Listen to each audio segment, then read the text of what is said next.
Welcome to Sunday Morning Quarterback with Jay Stockwell and Bob Frady.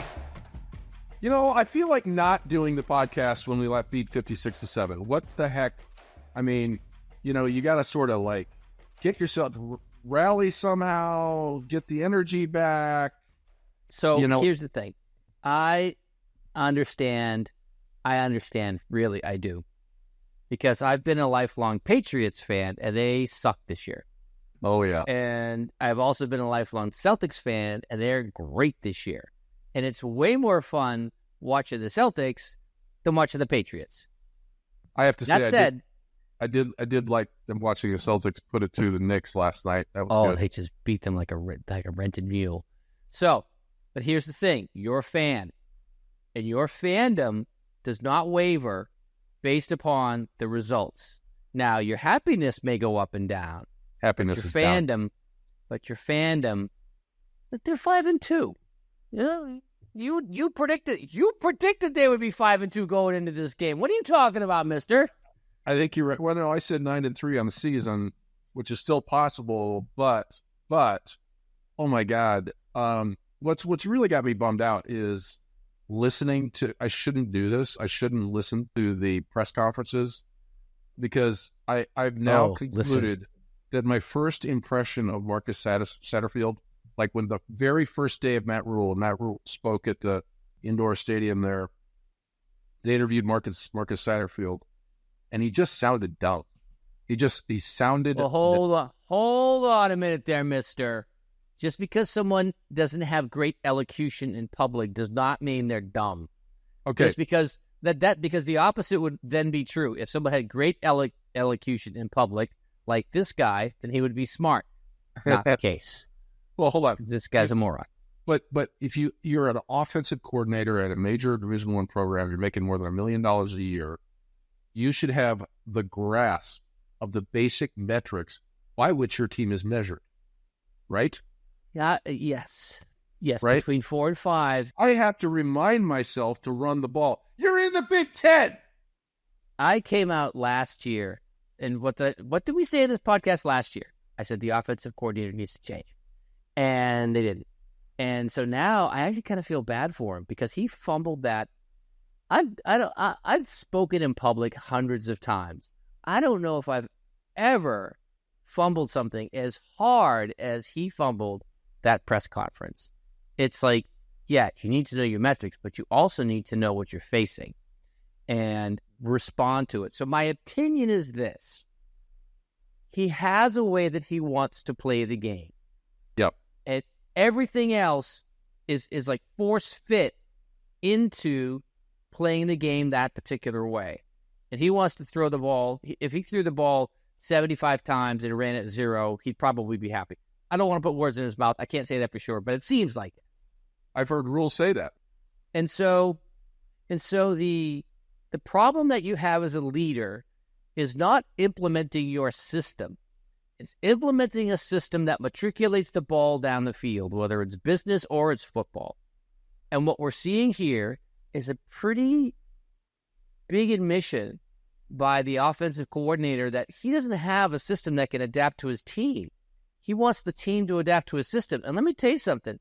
That's a losing proposition. Even Nick Saban doesn't do that. Nick Saban has standards, sure. He has the ways that he does things, sure. But his offensive systems change based upon the personnel that he has and based upon the way the game's played.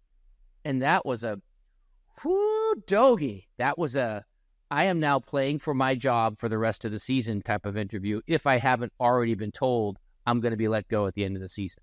Just shocking. Yeah. Shocking. Shocking. I watched the Pick Six podcast, which is the Omaha World reporters, Tom Chattel, Evan Bland, and Sam McKeown. And Chattel just went off. He's just like, I can't believe what this guy said. And I mean, it's everybody. He's just stepped up to the mic and he's like a witness on the stand, and everybody saw it. You know? Like I said, I almost feel bad for him. It's one thing for knuckleheads like us to say, okay, this guy doesn't seem to know what he's doing. It's another thing to actually make it so clear to everyone who isn't us that lacks a fundamental grasp of what it takes to win in the Big Ten, and or frankly, anywhere. You know, maybe non-Power 5 conferences you can get away with this stuff and just scheme your way to success.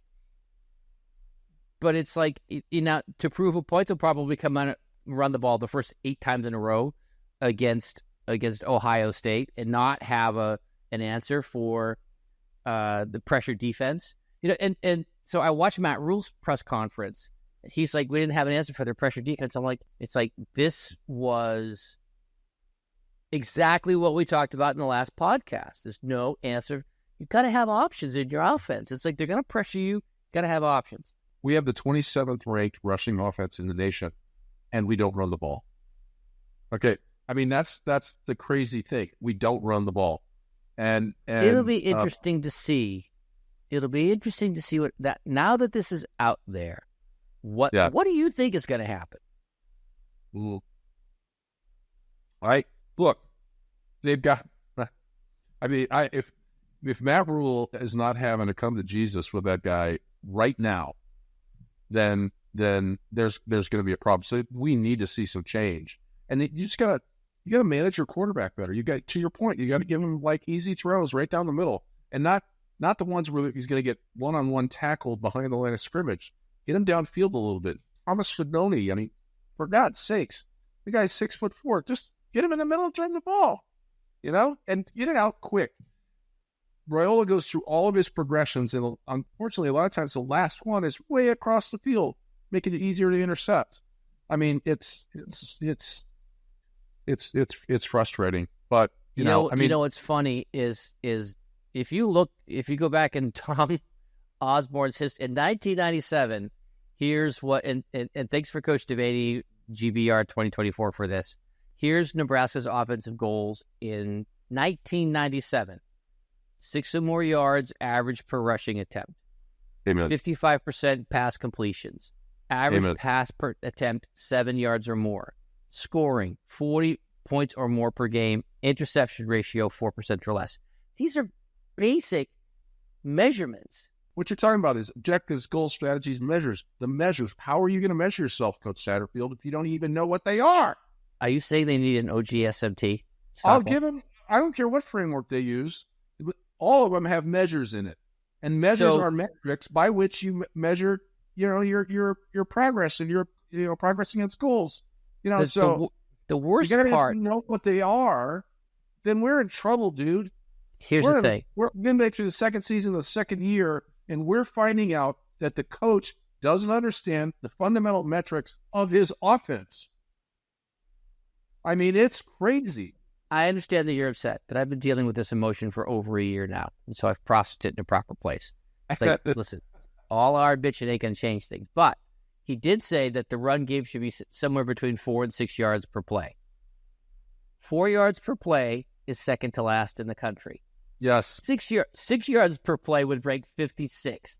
Yes. So thanks, Arbitrary Analytics, for those numbers. I'm like, you gotta have goals. It's gotta be 7 to 8, just like Osborne said. And so how would you get to 7 yards per rush? Who would you put in the backfield?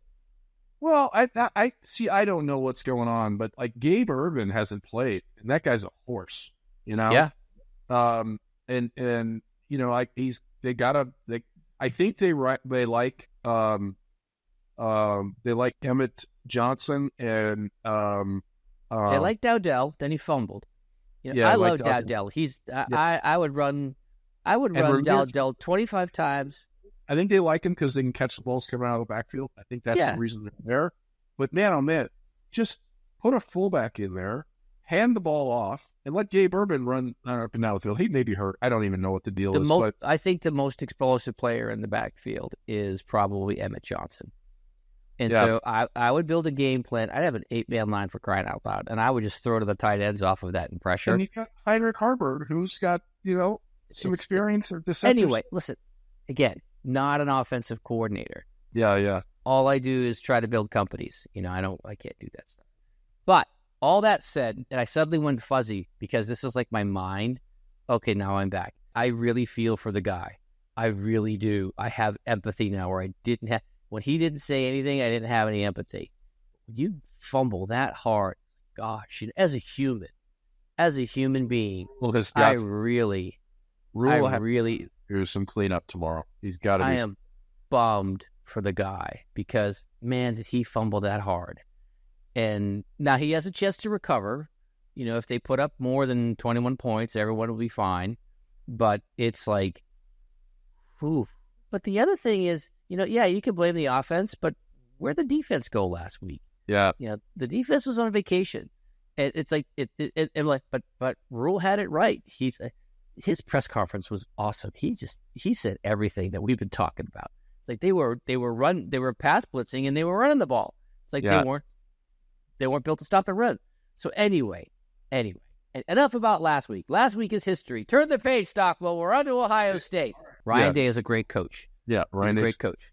Now, he may not be able to win the big one, but he's a great coach. Yeah. So, you know, this was going to be a challenge anyway, going into the horseshoe. It's a challenge no matter what. After last week, the team will respond in one of two ways.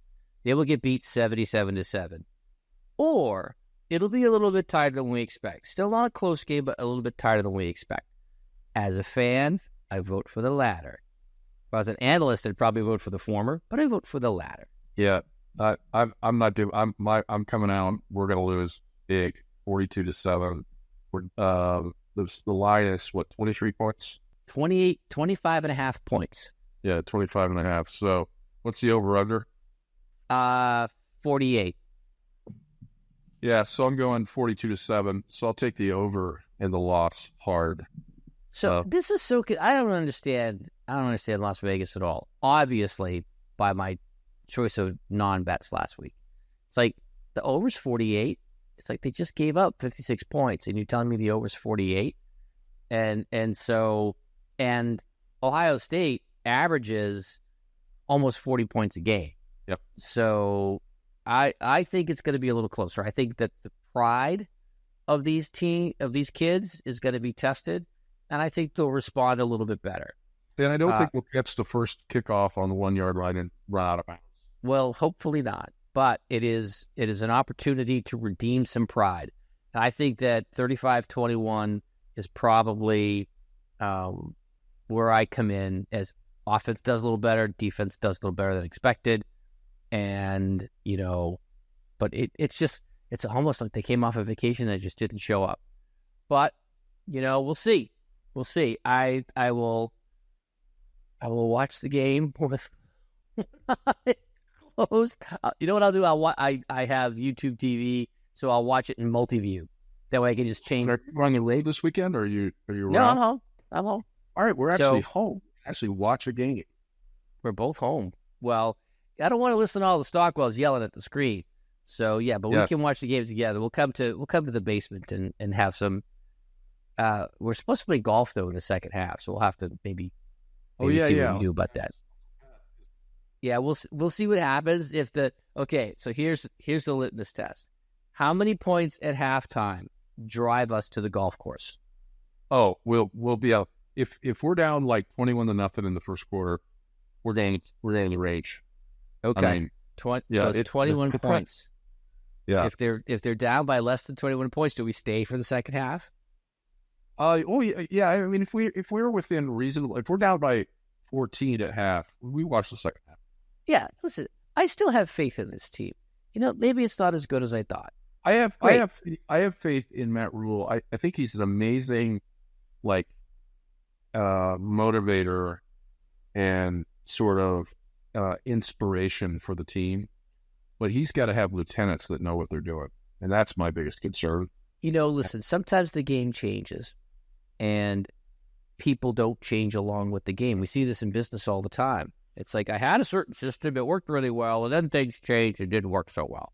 And I think that's kind of what we're seeing with Satterfield, is he had a system that was successful for a time. Yep. And then here comes NIL, here comes the transfer portal, here comes all these changes, and his system hasn't been able to adapt to the changes. We see this over and over and over and over again in business. But it's also happening now to college football where you can't have a longitudinal approach of 6 or 7 years because your players are going to flee. Yeah. You got to have a system that reacts faster than I think what Satterfield has built. The unknown fan called that out last week. I mean, Kurt Signetti and Indiana seems to have a much better grasp on the transfer portal and the NIL, given the impact that they've had in year one there, in a more bound program. I think that there's certainly that aspect to it, but I also think that he's the coach kind of kid wants, you can, if you're a kid, a good coach can bring you here, or a bad coach can bring you down below the fold. Yep. And he just seems to be a good coach. And if you have high expectations, people rise to meet those expectations. Yeah. If you have low expectations, people will meet you right where you expect them to be. Yeah. And so I can't say what's going on inside of the locker room. I have no clue whatsoever. I only view it as a fan. And as a fan, I have faith, but I also, there's some cracks in the foundation here that I don't know if they're permanent or I don't know if they're temporary. But gosh, it's tough. Sometimes teams play up to their competition. So yeah, and I've seen that historically. So we'll see how it goes. Let's see how it goes. My expectations are low, and then we've got UCLA on the back end, right? Next week, yeah. And listen, the rest of the games that they have are toss-ups. And barring any weird injuries or weird things happening, like changing offensive coordinators, it's like it is just a really tough situation. All right, so who's the other guy that they have in the offensive coordinator spot? It's not Satterfield. He's got another guy that's working in there. The guy, the quarterbacks? No, what's his name? Came from the pros. No. He's defensive back. Glenn Thomas. Thomas. He's the co-offensive coordinator. The question is who's running the show? Yeah. Who knows? It's like, yeah, he's the quarterback's coach, but he's also the offensive coordinator, and I'm gonna guess that we're not gonna see Satterfield on a podium for the rest of the year. I think that we'll see Thomas instead. Oh, because it is just, it's like you can't do this. Everybody's talking about it. You just go look at YouTube and look at the Nebraska podcasts. Everyone's talking about it. It is just, again, I feel bad for the guy. And listen, I've been as critical as anybody since last year, but I really feel bad for the guy right now because he put himself in a no-win situation. It's like, oh, man. All right, Bob. Well, we're going to remain optimistic. I am eternally optimistic, Jay Stockwell. Eternally optimistic. There's no reason not to be optimistic. Because if you walk in being pessimistic, you're going to get intestinal distress, and no one likes intestinal. It's not good for a fella or for a lady or a person. It's not good for anybody. Intestinal distress is no good. Why start that way? You can get it later. You can always get it later. Why start that way? All right. Well, good luck, Huskers. We're going to be watching closely. We're going to be watching like this game. It's like, we're going to watch it like this. Let's face it. It's like, that unknown Husker mask is sitting somewhere in my house. I think it's still in the chandelier. So it's just waiting for us to turn on the lights and light that thing on fire. Put the bag back on. I thought the bag was pretty funny. Oh my gosh, it was hilarious. If you didn't see the episode with the bag, go back to the last episode. Oh my gosh, I have not laughed that much in quite some time. All right, take us out, Pomfrey. Go Big Red! Go Big Red. Get the numbers right. Let's go. Okay, you know what? That sucked. Do it right. Like a fan. Like you mean it. Put your heart into it. Well, there you go.